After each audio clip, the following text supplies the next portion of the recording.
The birth of my second child, contractions started at 3:30 a.m., already 10 minutes apart.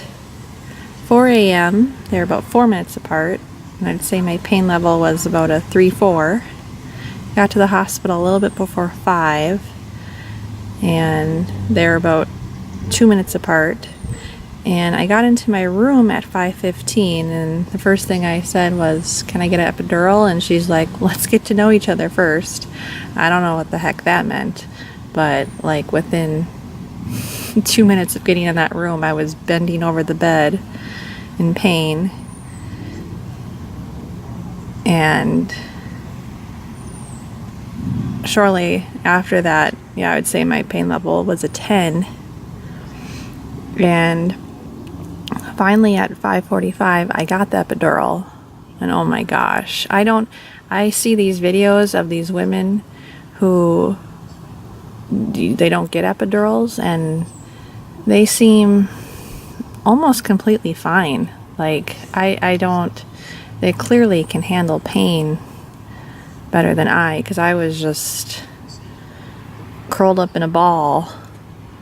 Thankfully, I gathered the strength to have my arms over the table while the doctor did the epidural. And one of the doctors said, "Well, I hope this works, the epidural." And I'm just like thinking, oh my goodness, I hope so too. And crazy enough, it wasn't until about 6:45 where my pain level went down to, I'd say, a 7.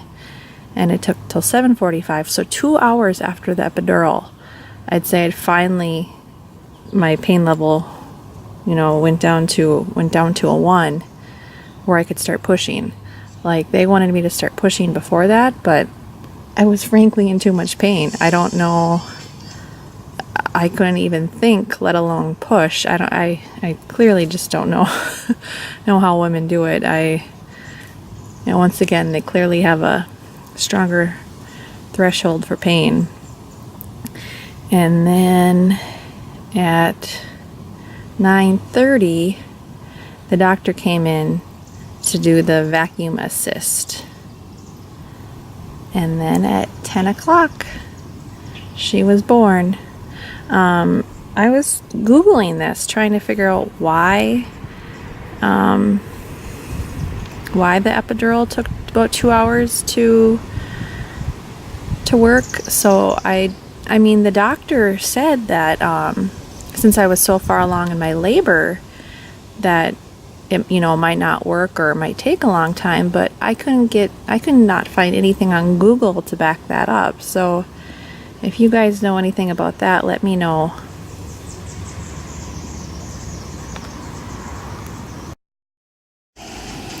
Oh yes, I wanted to mention that my water broke when he was getting me my epidural. So about 5:50. And this time my water broke all at once. And I was in so much pain, it took me about 5 minutes before 5 minutes after it happened, I'm like, my water broke.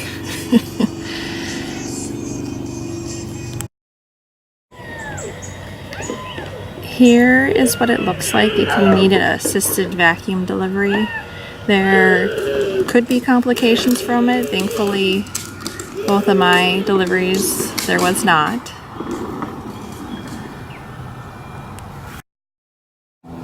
Oh yes, I wanted to mention that I was almost 2 weeks late. I was, according to the doctors, what would I have been? I would have been 41 weeks and 4 days. Yes. I was going to go in at 5 p.m. to do the cervical ripening and be induced because my cervix was only a 1. And I was a little worried about that. But luckily, I ended up going to the hospital at 5 a.m. And I was thinking, they're going to think I'm confused.